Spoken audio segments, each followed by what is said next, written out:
Well, viewers, good afternoon. Today is the 6th of October and this is the Departure Lounge Cafe at Alton in Hampshire for their final Classic Car Sunday of the year.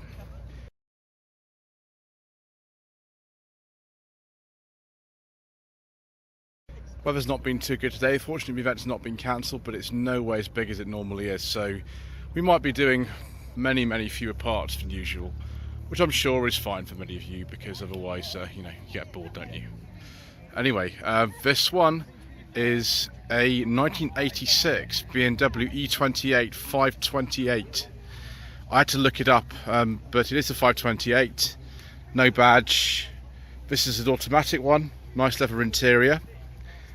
It's a shame that the plates on this are just technically illegal. Like, you're not allowed to have silver and black plates beyond cars registered in 1973. But lots of people do it. It's a matter of taste. I'm not that keen on it, but it's up to each individual person, isn't it? 1987 to 1988 Ford Capri 280 Brooklands. This would have been made no later than December '86, which was when production of Capris actually finished, and this was the last of the line one. Brooklands Capris weren't particularly sought after at the time, but now they really are. This one I think we've seen before. It's actually a Turbo Technics conversion as well.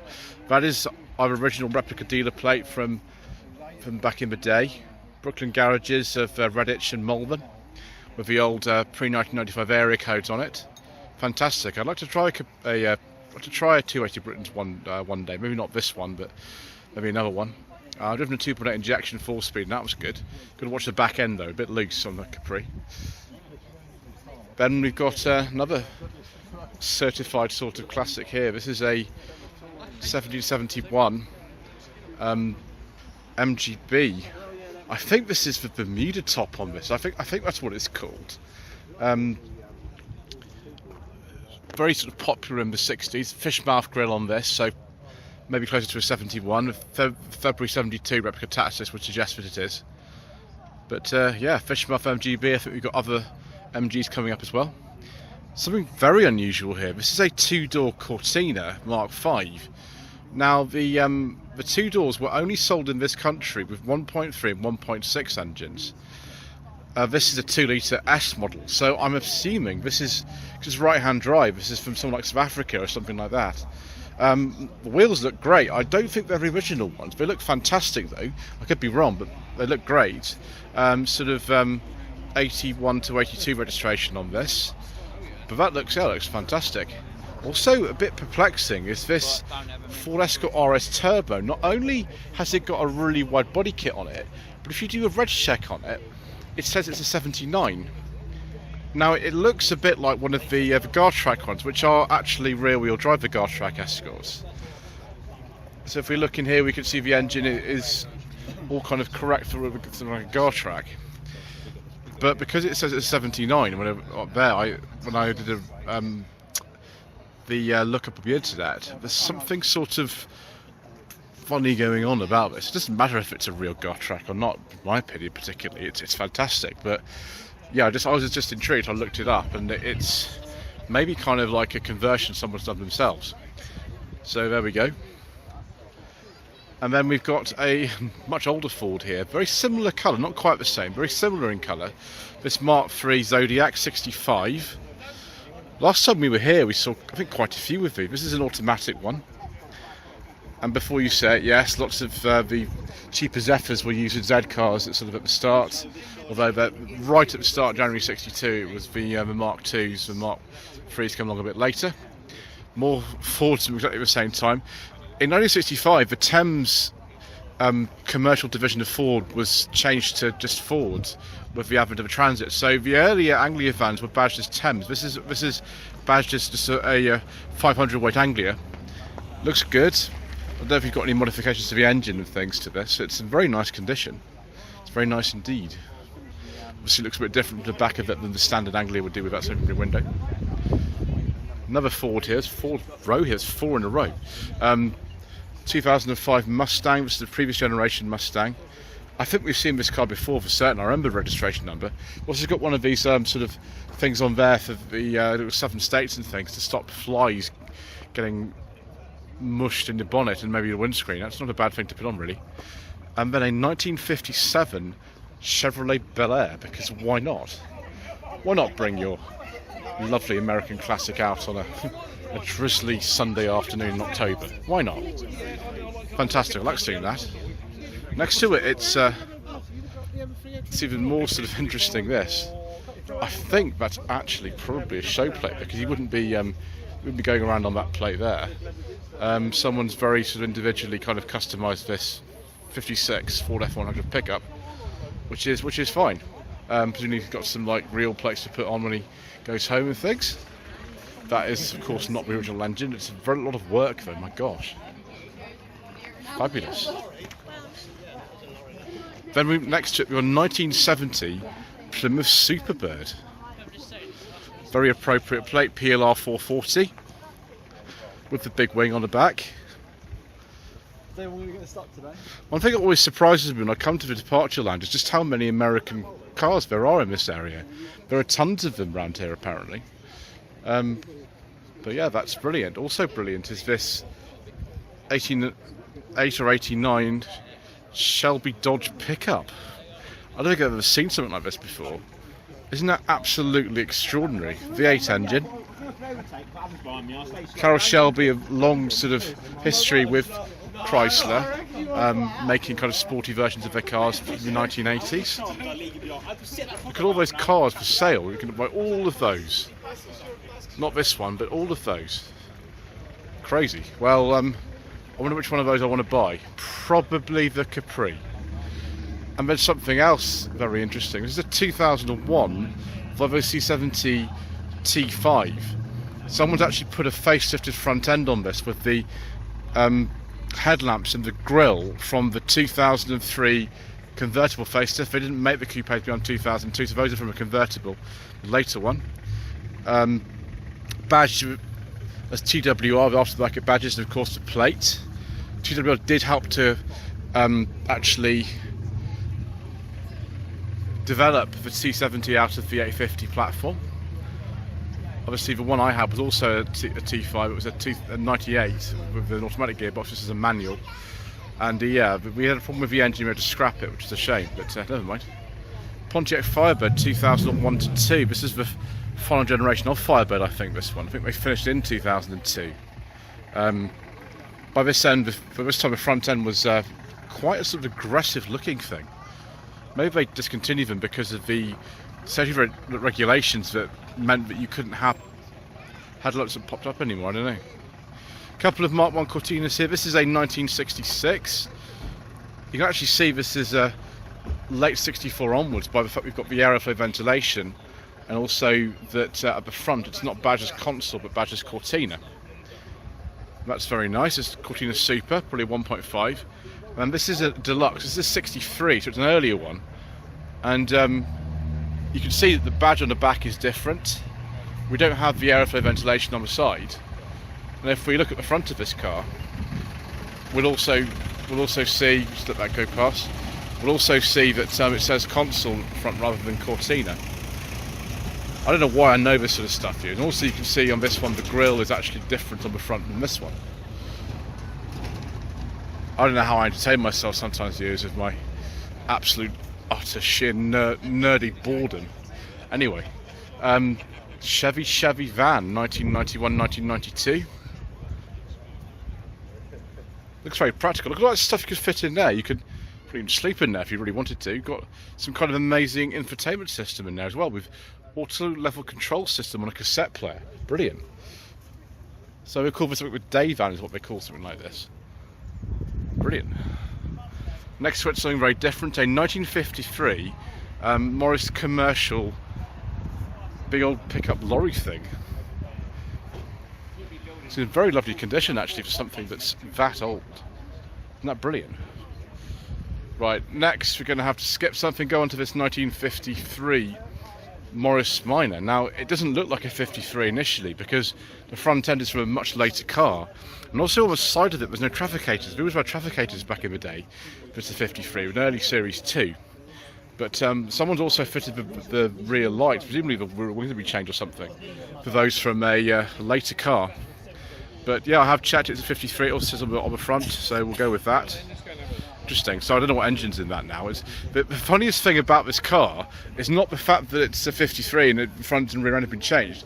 Is look at the steering column. That's coming out of something like a Metro or something, or perhaps an early Maestro. I'm not sure.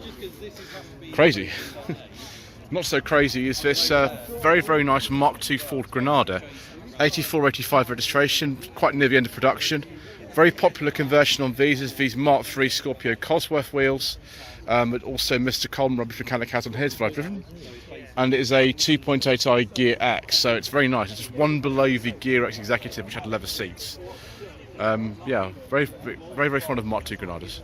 Another mystery here is this this Range Rover. Now, I looked it up and it is a 79, it says here, but the only way you could get a two-door Range Rover in 79 was to have a Monteverdi conversion. So what I think is, because we've got these doors on here that are clearly off a car that matches this plate here from about 1986, this car is sort of two. It's got a 79 chassis and a later body on it. I think so anyway. I mean, I'm not really sure. But because it's down to 79, you don't need an MOT or anything. You should probably get one, but you don't actually need one. And then we've got another Ford Cortina here. This is a Mark II, 68-69 on G. Two-door. Like some of the others, it's got these sort of disc wheels on it, which look great actually, to be honest. It's a GT model. I prefer the Mark 1 and the Mark II Cortina. I don't know, possibly I prefer the Mark II because you get the 1600E, which is fantastic. 1948 Chevy pickup here. More sort of lovely shiny American metal here today. Edelbrock cylinder heads and carburettor. I'm personally more interested though in this Mark II Cavalier. This is an LX, I think it's probably a 1.6. Let's take a look. There's an information sheet here. Yeah, 1.6 LX. Do we actually have windy windows in this? This would be quite a late one. Registered in 1987, which was penultimate year for the Mark II. Yeah, windy windows. It's not an SRI or anything like that. Or a CD. It's a bit below that, but it's fascinating, isn't it? JM. Does that mean it's registered initially by Vauxhall or something? What does it say on here? Registered in Wales? No, that's not possible. That's not a Welsh plate at all. What would have happened would be that a car would be registered by General Motors itself and then sold at the dealer quite early on in its life. I'm that sad, viewers. I know all that sort of stuff. Ooh, a Honda CRX or a Honda Del Sol, depending on where you are in the world. This one says Del Sol, so maybe it's an import. We've got the VTEC engine, so this would have been called in this country, would have been called a VTI model. Two-way paradise, fantastic. The roof sort of moves two ways. So we used to have this VTI over here, but this obviously being an import, probably a Japanese one. Back of it says not only CRX Del Sol, but SIR. So very different here, a 1950s standard Vanguard with the so-called Beetleback body on it. Very sort of well-regarded car back in the day, the Vanguards. I've always thought of them as being a bit like a Jowett Javelin. I think it was a bit smaller than that. The Jowetts didn't really last very long, but the Vanguards were made until 63 with various different generations. Then we've got a 32 Ford here, sort of hot rod type of thing. Look at the difference between the wheels at the front and the wheels at the back. That's not really designed perhaps for the best handling, is it, viewers? But that doesn't really matter, does it? It looks fantastic. But another Morris Minor, this has also been modified like that blue one. We can identify though a lot more easily this year of it, 68-69. It's got the much earlier steering wheel, which was removed in October 64 for presumably like safety reasons or something.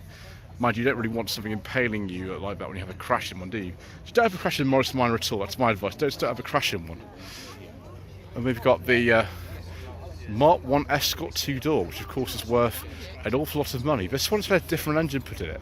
Maybe that's like a bored out Pinto of 2.1 litres, I don't know. But as I always say, it's going up in value as I'm walking around it. 7273 plate on that. And then something very nice, in fact two very nice cars. This one is a 2001 Jaguar X308 XJR. quite late for an X308. They finished production the next year actually. 2002 was the last year of this shape. That's very nice, lots of power and everything like that. Local plate as well. TR was an old Portsmouth plate back in the day, but I prefer this one. It's very similar to the other one. There's not a lot of difference perhaps, but this is just an XJ Sport. It's not an XJR, it's an XJ Sport. It's also an X308. I don't know the exact year for this, I'm not sure. I just happen to prefer this one because I think the XJR is a little bit overkill for me. I don't need all that power. A lot of you will say, you know, you're an absolute idiot. What are you talking about? But it's all down to personal preference at the end of the day, isn't it? Then we've got this Triumph TR6 6970, relatively early for one of these. They came out on a G, early 69. What if you've still got the mechanical Lucas fuel injection in there? Then another sort of mystery here. This is what they call an NG, as you can see, NG, with the logo back up there, TF. And this actually was registered apparently in 2023. So 71, 72 plate, but apparently registered in 2023. So that's, I presume, like a sort of self-build or something like that. I don't really understand it, or it's just had to go through an IVA. I'm not really sure. Maybe somebody can enlighten me as exactly what's been going on with this. And then a Hillman Avenger Tiger, fantastic, 1972-73 on an L. Look at this. I think the Mark Tigers are okay. I think they're good cars, but I love these. I love Hillman Avengers. Tiger, just absolutely amazing, in this sort of typical early 70s colour. Chevy El Camino, I think this is a 68. Is it a 68? Look at the size of this thing in comparison with, I don't know, something like the Anglers they were making it all just a year before that. Just absolutely, utterly crazy. Then we've got 1958 Austin Healey Frog Eye Sprite. You know, it's always a welcome addition to any show, something like this. Very nice. Next to it, I'm surprised there's not more of these here actually. We've got a Volkswagen 1300 Beetle 71, 72 on a K. Obviously been modified a bit. I think there's a Porsche 944 wheels or something, from what I remember.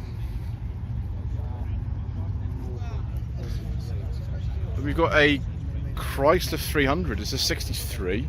I think we've seen this before. I can't remember where exactly. Maybe here or maybe down at Lockheath, which isn't too far from here. Fabulous. Even more fabulous though, in my opinion, is this Audi Quattro. This is a sort of 85, 86. It's got VAG press plates on it, although that suggests to me it wasn't registered by them because it's an Essex plate and they wouldn't have done that back in the day. But with flat sides, it's actually an Audi Coupe Quattro, if that makes sense. It's not the All Quattro, which would have had, you know, far wider body on it than this, with flat arches. This is a coupe that just happens to be a Quattro, if that makes sense. Looks good. I like the facelifted version of this, very much like this. Wonderful. Then we've got the next Beetle that we've seen around here. Similar in age to the other one actually. This is a bit later, so 73, 74 on an M. Complete with surfboard. It's probably a bit sort of too miserable to go surfing today. Then a Sebring. This is not an Austin Healey, it's a Sebring. It's made in 1991 apparently. It looks like an Austin Healey 3000, but presumably it's got far more modern sort of mechanicals in it. Maybe a bit easier to look after. It's a very, very good replica, this, but you know, we like to sort of look into extraordinary detail in this channel, don't we? 67 El Camino, just first. Sorry, Camaro. First year for the Camaro actually was 67, and a lot of them were this colour, this sort of white colour, which is nice. Huge variety of these classic American cars here today. 65 Ford Anglia. Unlike the van we saw earlier, which had the narrow grille, this has got the wide grille on it because this is a deluxe, and most of the passenger cars were deluxe. And one of the small grille, the standard ones, were quite rare. And we've got a Mustang here. Now this is on a 72, 73 plate. This is like a 65 or 66, isn't it? What has to happen before about 1981 is that whatever year the car came in was the year of the plate. It didn't matter what year the car had been made. I suspect that's what happened with this one. So yes, another Anglia. This is a 1200 Deluxe Estate, a 64 this one is. The rear ends look very, very different from the standard car and the estate, don't they? I don't actually know which I prefer. I'm not entirely sure about that. But it's a nice colour, that car. Then we've got, we have to skip that one, unfortunately, viewers. Then we've got a Plymouth Hemi Cuda. Look at this. 69 to 70 registration. And sort of black and white, sort of police car type livery on that. Wonderful. Next, an MGA. This is a 1960, this particular car. I don't know what engine's in it now. It might have been changed from the original, I'm not sure. Yeah, 1960s on the tax disc fair replica thing. Sensible to bring a coupe out here because it's a bit miserable, viewers. It's all right, but it's not the sunny day it was last time I was here. Now this MGB comes up with a 2005 date for registration, which I don't think is true.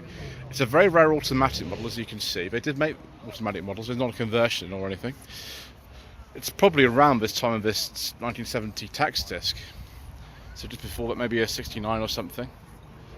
And we've got a V8 in it, because of course we have. With Holly carburetors. Then we have something from the 1990s. This is a E36 BMW 3 Series. That's a manual. A 328i.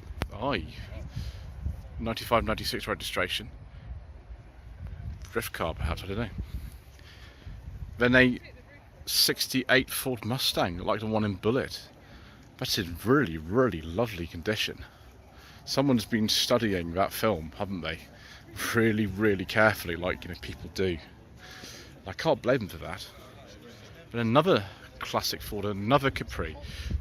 In contrast with the Brooklyn, this is an earlier injection with the 5-speed manual and the pepper pot wheels. So it's been just after the 4-speed that I drove in 2020. It's also 82 or 83. That was an X. This is a Y. They are just fantastic cars to drive, Capris, although the brakes are scary.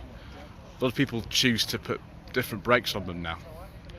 2008 Porsche Boxster, one of the second generation cars. Now she's looking quite good as a sort of classic car these days. Whether that's a classic or not is your opinion, but well, it will be. Well, that Quattro Coupe is on the way out.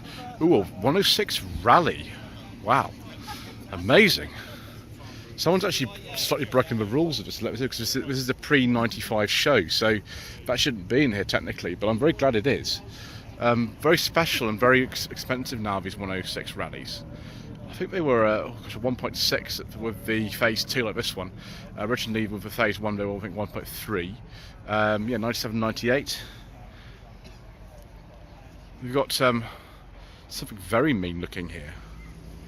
Very, very mean looking indeed. 69 this one. I think this is a Dodge Charger, isn't it? Look at the size of the hood scoop on this. Wow. Mean looking car. Oh, this is delightful, viewers. 1990 to 1991 Ford Fiesta 1.4 gear with a little purple stripe on the bumper. That looks good. I mean, a lot of these have been scrapped due to chronic rust and things like that, but that is good. I think that's the CFI engine or CVH. Triumph Spitfire 1500. It's an early 1500, 74, 75 on an N with overdrive. For some reason in my life years, I've not managed to ever drive a Spitfire. I'd like to. There's not a lot of room in them, but that's not a big problem, I suppose, for a short period. And then we've had one Zodiac. How about another Zodiac? This is a 1964. I think I prefer the colour on this one. I like blue cars. Not as many Zodiacs here as there were last time, but weather can explain that, can't it? Fabulous.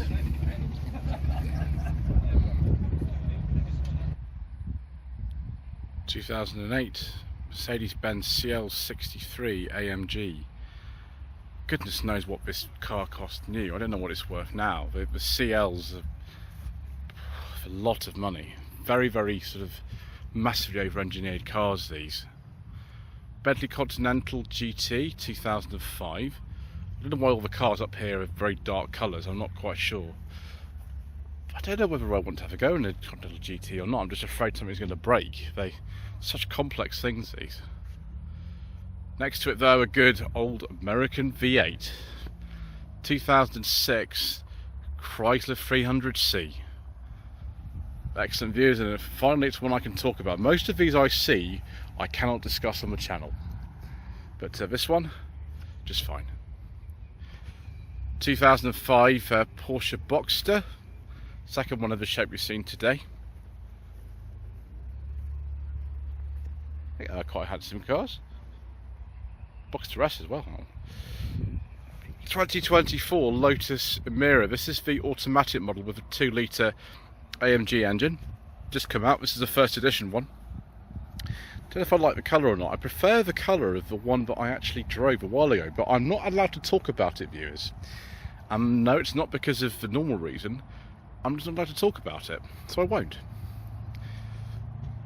1999 to 2000, first generation Subaru Impreza. I wonder if this is the Turbo 2000. It says by ProDrive on there. That's what they were called actually officially in this country. The standard ones, they were called the Turbo 2000, the first generation Imprezas. Then 2019 BMW M5. Next to some other BMWs. These are just bonkers fun. They've got so much power, these previous generation M5s. And then this is down as an Alpina, but the plate says this is a 1996 and it says just a BMW, so I don't know whether this car's been modified.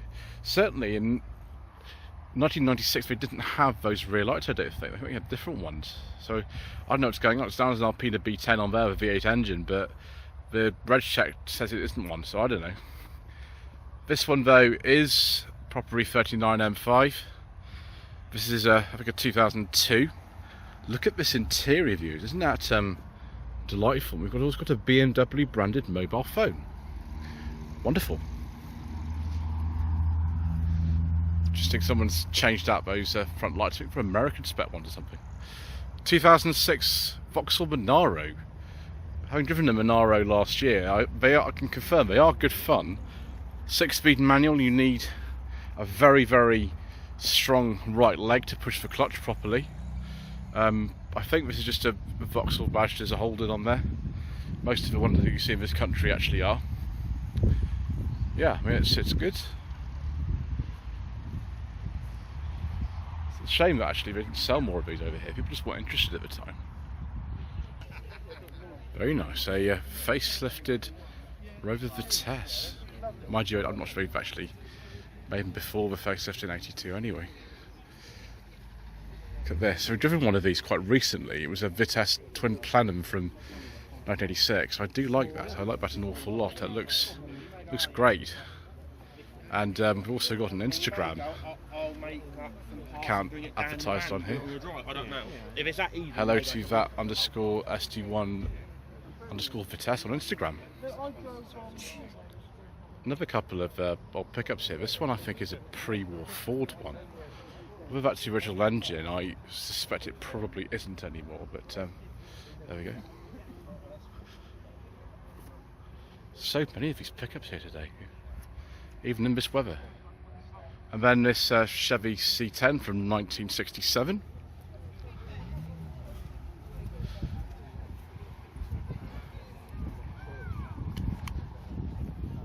White wall tyres, of course. So hiding down here behind the back of this marquee, we've got some camper vans from the 80s and 90s. This is a 1996 Renault Traffic, and it is a petrol one. I just looked. I'm quite surprised, really. There's the old chap from the Technic T advert on the front of there. Wonderful.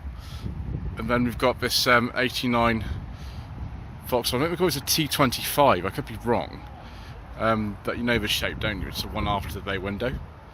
And then we've got another Renault Traffic, a much earlier one, this one. This is, I think, like a pre-facelift one. It's in 1988. We've got this little roof at the top of there. I'm amazed that this has survived all the way through for almost 35 years. It's got the 1.7 Renault F-Type engine in it. yeah, phase 1. Isn't that brilliant? Yeah, it's an unexpected surprise. So that's it, viewers, from Departure Lounge Alton for this year. Thank you ever so much indeed once again for watching. Please don't forget to subscribe to the channel, like this video and leave a comment below, and we shall see you again very soon for some more incorrect information.